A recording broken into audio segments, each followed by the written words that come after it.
Welcome to SR7 TV news బులెటిన్ల ముందుగా headlines.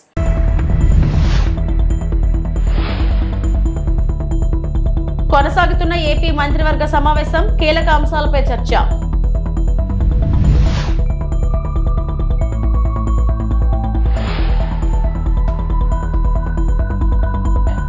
Prasanna Kumar Reddy వ్యాఖ్యలను ఖండించిన పురంధేశ్వరి.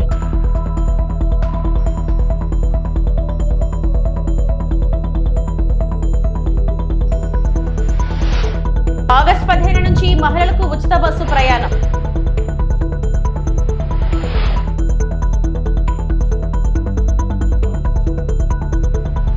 భారత ప్రధాని నరేంద్ర మోడీకి తాజాగా మరో గౌరవం లభించింది.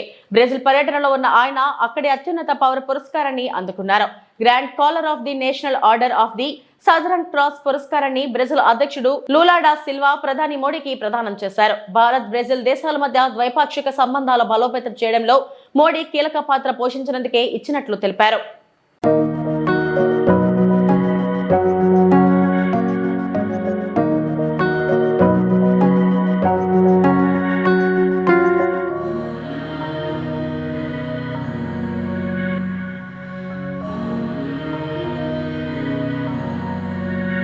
ఏపీ సచివాలయంలో సీఎం చంద్రబాబు అధ్యక్షతన రాష్ట్ర మంత్రివర్గ సమావేశం కొనసాగుతుంది. ఇందులో 50వ CRDA సమావేశం నిర్ణయాలకు కేబినెట్ ఆమోదం తెలుపనుంది. అమరావతిలో ఎమ్మెల్యే, ఎమ్మెల్సీలు, IAS అధికారుల నివాస సముదాయాలపై చర్చించనున్నారు. భవనాల పూర్తికి పరిపాలనా అనుమతులు మంజూరు చేయనున్నారు.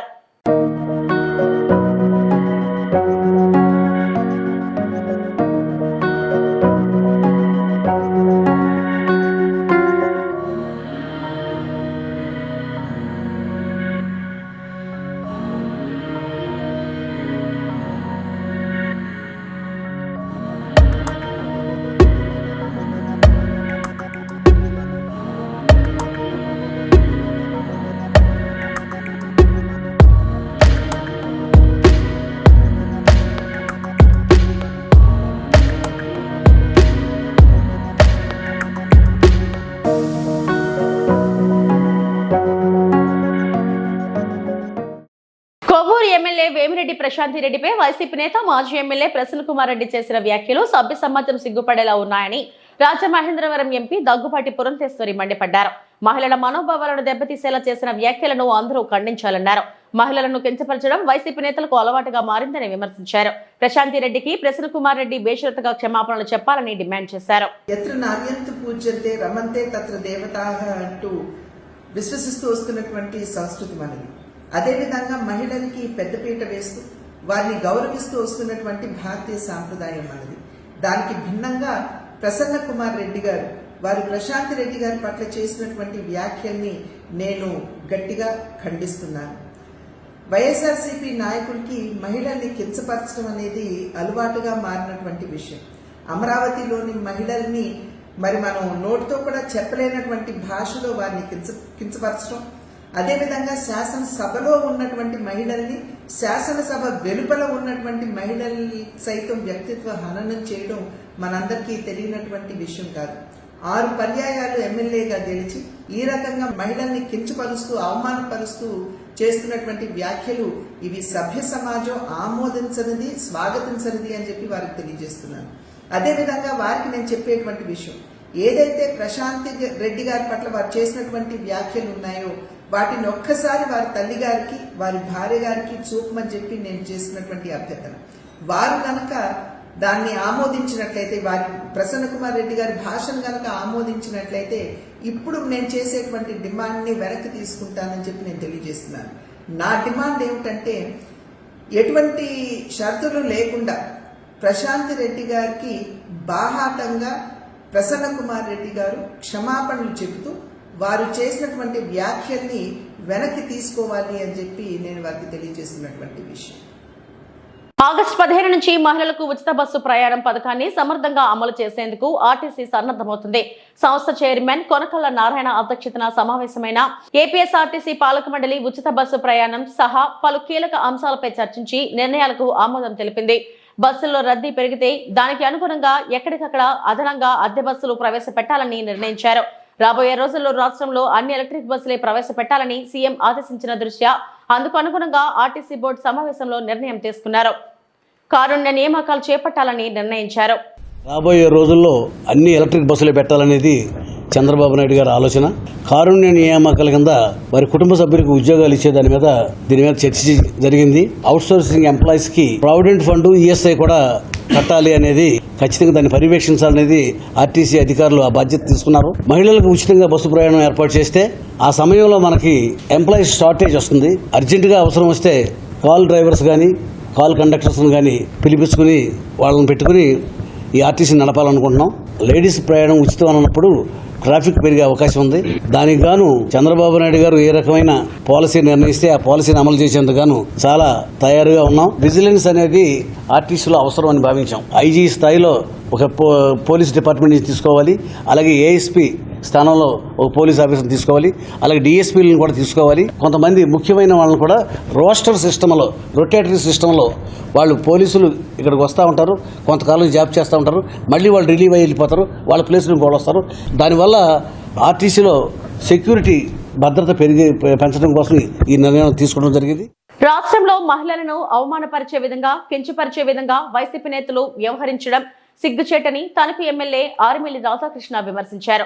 నెల్లూరు జిల్లాకు చెందిన వైసీపీ నేత ప్రసన్న కుమార్ రెడ్డి మహిళలపై చేసిన వ్యాఖ్యలను ఆయన తీవ్రంగా ఖండించారు. బుధవారం తణుకు పట్టణ పరిధిలోని 32, 33 వార్డుల్లో సుపరిపాలనలో తొలి అడుగు కార్యక్రమంలో భాగంగా ఇంటింటికి తిరిగిన ఎమ్మెల్యే రాధాకృష్ణ గత ఏడాది కాలంగా అందుతున్న సంక్షేమ పథకాలను అడిగి తెలుసుకున్నారు. బుధవారం తణుకు పట్టణ పరిధిలోని 32, 33 వార్డుల్లో సుపరిపాలనలో తొలి అడుగు కార్యక్రమంలో భాగంగా ఇంటింటికి తిరిగిన ఎమ్మెల్యే రాధాకృష్ణ గత ఏడాది కాలంగా అందుతున్న సంక్షేమ పథకాలను అడిగి తెలుసుకున్నారు. ఈ సందర్భంగా ఎమ్మెల్యే మాట్లాడుతూ గత వైఎస్ఆర్సీపీ ప్రభుత్వానికి ప్రస్తుత కూటమి ప్రభుత్వానికి వ్యత్యాసాన్ని ప్రజలు గమనిస్తున్నారని అన్నారు. రాష్ట్రంలో మహిళల ఆత్మస్థైర్యాన్ని దెబ్బతీసి రాజకీయ లబ్ధి పొందాలనే ఉద్దేశంతో వైసీపీ నేతలు చేస్తున్న వ్యాఖ్యలు సరికాదన్నారు. ప్రశాంతి రెడ్డిపై ప్రసన్న కుమార్ చేసిన వ్యాఖ్యలను రాష్ట్రంలోని మహిళలు ముక్త కంఠంతో వ్యతిరేకిస్తున్నారని అన్నారు. తొలి అడుగు కార్యక్రమం తణుకు పట్టణం 32, 33 వార్డుల్లో నిర్వహించడం జరుగుతుంది. ముఖ్యంగా ప్రతి ఇంటికి కూడా వెళ్ళి వారికి అందినటువంటి సంక్షేమాన్ని తెలియజేయడంతో పాటుగా వారికి ఇంకా ఏదైతే సమస్యలు ఉన్నాయో వాటన్నింటినీ కూడా పరిగణలోకి తీసుకుని భవిష్యత్తులో ప్రజా అవసరాలు తీర్చే విధంగా ఈ సుపరిపాలన తొలి అడుగుని ఒక వేదికగా ఉపయోగించుకోవడం జరుగుతుంది. ఈరోజు ముఖ్యంగా ప్రజలందరూ కూడా బేరీజు వేసుకుంటున్నారు. వైఎస్ఆర్ కాంగ్రెస్ పార్టీ పరిపాలన ఏ విధంగా ఉంది, ఈరోజు కూటమి ప్రభుత్వ పరిపాలన ఏ విధంగా ఉంది అనేది ప్రజలందరూ కూడా బేరీజు చేసుకుని వారందరూ కూడా ఏ ఇంటికి వెళ్ళినా ఒకటే చెప్తున్నారు, ఈ ప్రభుత్వ పరిపాలన చాలా బాగుందని తమ ఆనందాన్ని, హర్షాన్ని వ్యక్తం చేస్తున్నారు. మనందరం కూడా చూసాం, వైఎస్ఆర్ కాంగ్రెస్ పార్టీ అధికారంలో ఉండగా జగన్మోహన్ రెడ్డి నుంచి కింది స్థాయి వరకు ఎటువంటి అరాచకాలు చేశారో, ఎటువంటి దాడులు చేశారో, మహిళల పట్ల ఏ విధంగా ప్రవర్తించారో అదే విధంగా మనందరం కూడా చూసాం. ఈరోజు చంద్రబాబు నాయుడు గారి ప్రభుత్వంలో ఈరోజు మహిళల పట్ల అన్ని విధాలుగాను కూడా వారికి గౌరవం కల్పించే విధంగా, మహిళలందరికీ కూడా ఒక ఆత్మవిశ్వాసాన్ని కల్పించే విధంగా ఈ ప్రభుత్వం వారికి అండగా నిలబడుతూ పెన్షన్లు కానీ, తల్లికి వందనం కానీ, ఇంటింటికి రేషన్ కానీ, అదేవిధంగా ఈరోజు మనకిచ్చేటటువంటి గ్యాస్ సిలిండర్లు కానీ, ఉచిత బస్సు ప్రయాణం కానీ, ఈ విధంగా మహిళల పట్ల ఎంతో గౌరవంతో ఈ ప్రభుత్వం అనేక సంక్షేమ కార్యక్రమాలని చేస్తుంది. కానీ మనందరం కూడా చూస్తున్నాం, వైఎస్ఆర్ కాంగ్రెస్ పార్టీ నాయకులు జగన్మోహన్ రెడ్డి నుంచి మాజీ ఎమ్మెల్యేలు, మాజీ మంత్రులు ఏ విధంగా మహిళల పట్ల వీళ్ళు హీనాతిహీనమైనటువంటి కామెంట్స్ చేస్తున్నారో మనందరం కూడా చూసాం. నిన్నటి సంఘటన కూడా రాష్ట్ర వ్యాప్తంగా మహిళలందరినీ కూడా అవమానపరిచే విధంగా, ప్రతి ఒక్కరూ కూడా ముక్కును వేలేసుకునే విధంగా ఏదైతే మన నెల్లూరు జిల్లాకు సంబంధించినటువంటి ప్రసన్న కుమార్ రెడ్డి చేసినటువంటి వ్యాఖ్యలు, అక్కడ ఉన్నటువంటి స్థానిక శాసనసభ్యురాలు శ్రీమతి ప్రశాంతి రెడ్డి గారి మీద చేసినటువంటి వ్యాఖ్యలు చాలా జుగుత్సాకరంగా ఉన్నాయనేది ఈరోజు మనందరం కూడా గ్రహించాలి. వారు అన్ని విధాలుగాను కూడా మహిళలను అవమానపరచడం, మహిళల్ని కించపరిచే విధంగా వారు కామెంట్స్ చేయటం, వారు ఆత్మస్థైర్యాన్ని దెబ్బతీయాలి, వారిని ఏ విధంగా కృంగతీయాలి, రాజకీయ లబ్ధి పొందాలి అనే విధంగా ఈరోజు వారు ప్రవర్తించడం.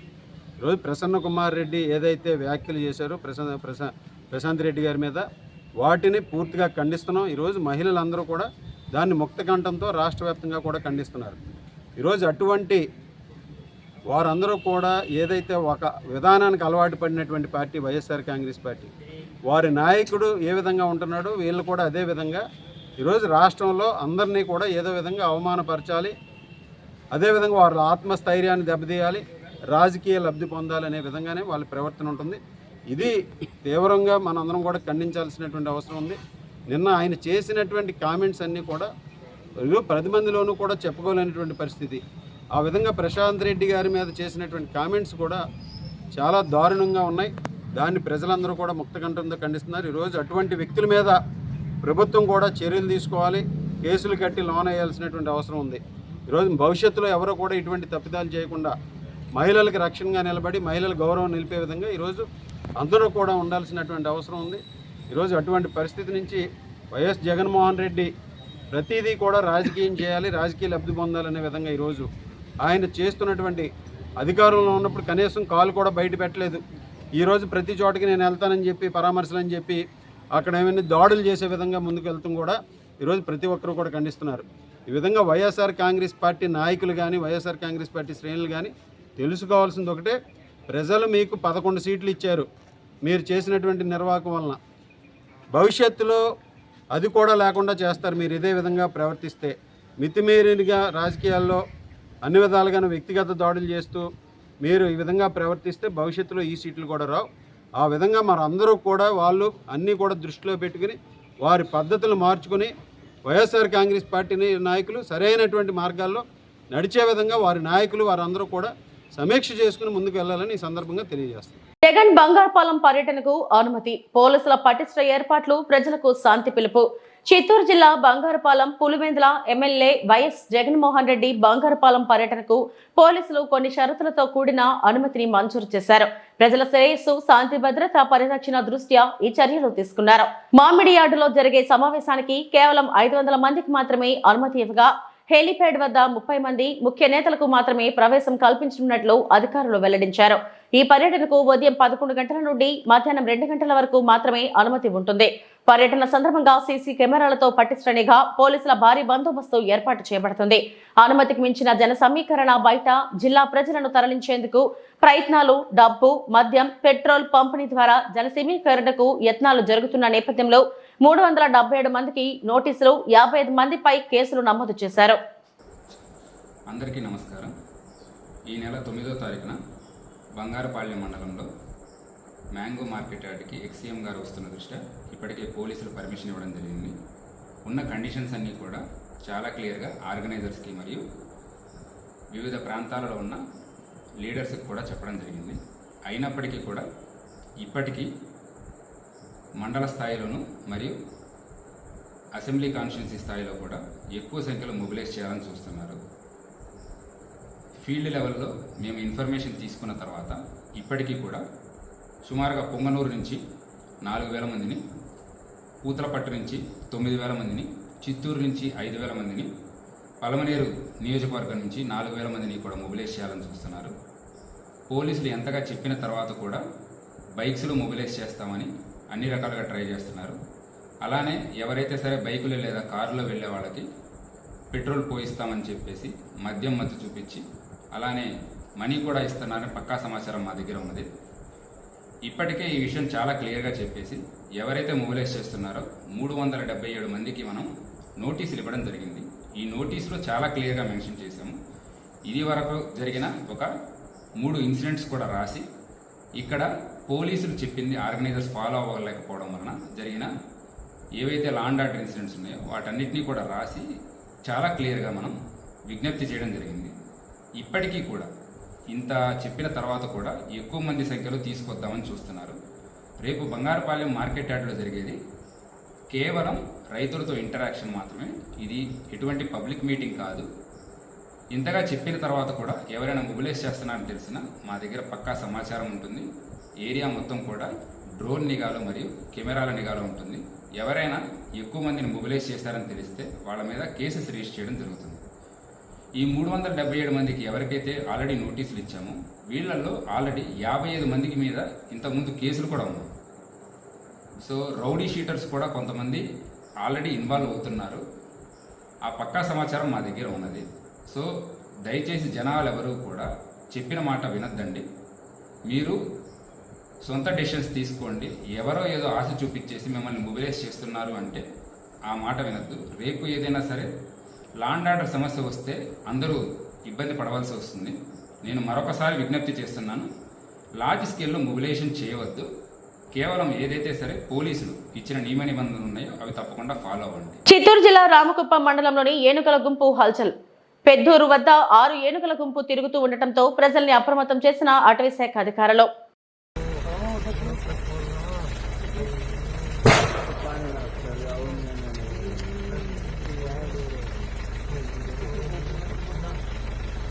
ఐదుండాయి చిన్న చిన్న పుల్లలు, ఐదే ఆడ పోయే కూడా దావలేనట్టుంది పాపం. లేదు ఉండు అట్లే పోతుంది ఉండదు. వాళ్ళు వేస్తే మళ్ళా తిరుగుతుంది. తోపుకో అదే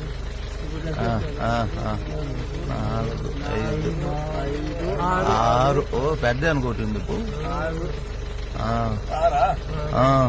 ఈ రోజు దేశవ్యాప్త సమ్మెలో సింగరేణి కార్మికులు కూడా పాల్గొని విజయవంతం చేసిన కార్మిక సోదరులందరికీ సింగరేణి కాలరీస్ వర్కర్స్ యూనియన్ తరపున విప్లై వందనాలు తెలియజేసుకుంటున్నాం.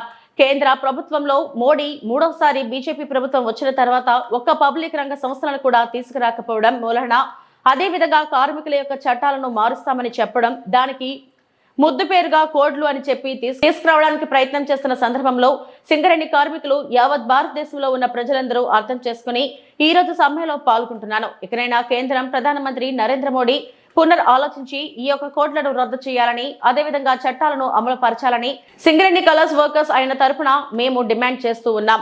లేని ఎడల కార్మిక వర్గం అంతా మరో నిరవధిక సమ్మెకు సిద్ధం కావాలని ఈ సందర్భంగా కార్మిక వర్గానికి కూడా పిలుపునిస్తూ కేంద్ర ప్రభుత్వాన్ని కోడ్లను రద్దు చేయాలని డిమాండ్ చేస్తూ ఉన్నాం. ఈరోజు సార్వత్రిక సమ్మెను జయప్రదం చేస్తున్న సింగరేణి కార్మికులకు సింగరేణి కాలరీస్ వర్కర్స్ యూనియన్ తరఫున వారికి ప్రత్యేక ధన్యవాదాలు తెలియజేస్తా ఉన్నాం. ఎందుకనంటే ఈరోజు సమ్మె 3 సార్లు గెలిచినా కూడా కేంద్ర ప్రభుత్వంలో ఉన్న నరేంద్ర మోడీ గారు ఈ యొక్క చట్టాలను మారుస్తానని చెప్తే కార్మికులకు మేము గేట్ మీటింగ్ల ద్వారా సమావేశాల ద్వారా అందరికీ తెలియజేయడం అనేది జరిగింది. దీనిని కార్మికులు అర్థం చేసుకున్నారు. అర్థం చేసుకొని ఈరోజు సమ్మెలో పాల్గొంటూ ఉన్నారు. పాల్గొన్న కార్మికులకు అందరికీ కూడా మరొక్కసారి కూడా ధన్యవాదాలు కూడా తెలియజేస్తా ఉన్నాం. గతంలో మళ్ళీ భవిష్యత్తులో కనుక ఈ కేంద్ర ప్రభుత్వం కనుక విధానాలు మార్చుకోకుంటుంటే ఈ యొక్క లేబర్ కోడ్లను కొత్త కోడ్లను తీసుకొచ్చి ఏదైనా నష్టపడితే కార్మికులు దీర్ఘకాలిక సమ్మె కూడా సిద్ధపడాలని ఈ సందర్భంగా కూడా తెలియజేస్తుంటా ఉన్నాం. లేని ఎడల కార్మిక హక్కులు మరి ఇబ్బందులు పడితే ఏదైతే చట్టాలు ఉన్నాయో ఆ చట్టాలను అమలు చేయాలి. ఈ యొక్క కోడులను కనుక తీసేయాలని ఈ సందర్భంగా కూడా మరొక్కసారి కేంద్ర ప్రభుత్వానికి సింగరేణి కాలరీస్ వర్కర్స్ యూనియన్ తరఫున హెచ్చరిస్తా ఉన్నాం. రాష్ట్ర వ్యాప్తంగా కురుస్తున్న వర్షాలు, ఎగువ ప్రాంతాల నుంచి పోటెత్తుతున్న వరదలకు భద్రాచలం వద్ద గోదావరి నీటి మట్టం పెరుగుతుంది. ఈ రోజు ఉదయం 11 గంటలకు గోదావరి నీటి మట్టం 24 అడుగులకు చేరి ప్రవహిస్తుంది. ఎగువ ప్రాంతాల నుంచి వస్తున్న వరద కారణంగా నీటి మట్టం మరింత పెరిగే అవకాశం ఉందని అధికారులు తెలిపారు. స్నాన ఘట్టాల వద్ద మెట్ల వద్దకు వరద నీరు చేరాయి. భక్తులు లోతుకు వెళ్లకుండా నది ఒడ్డునే స్నానాలు ఆచరించాలని అధికారులు హెచ్చరిక బోర్డులు ఏర్పాటు చేశారు. 4 గజ ఈతగాళ్లతో పాటు అత్యవసర పరిస్థితుల్లో ఉపయోగించడానికి లాంచీలు, పడవలను గోదావరి నది వద్దకు సిద్ధంగా ఉంచారు.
చూస్తున్న బులెటిన్ అప్డేట్స్. నమస్తే.